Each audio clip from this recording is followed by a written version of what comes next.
Lahat ng cold storages ng bansa, natin ng manok at baboy. So that should help ease yung food pressure.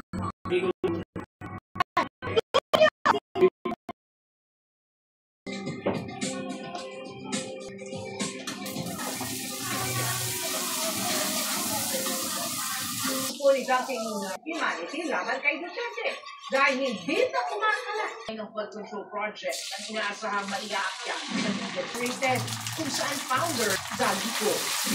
Sa mga may salary grade 27 pataas na Filipinos to be forced. Ako naman ang DPWH kanya sa mga opisyal ng DPWH Bulacan Engineering din mga kontratistang St. Thomas matutukan ang mga pagdinig sa mga kaniyahay sa regional project.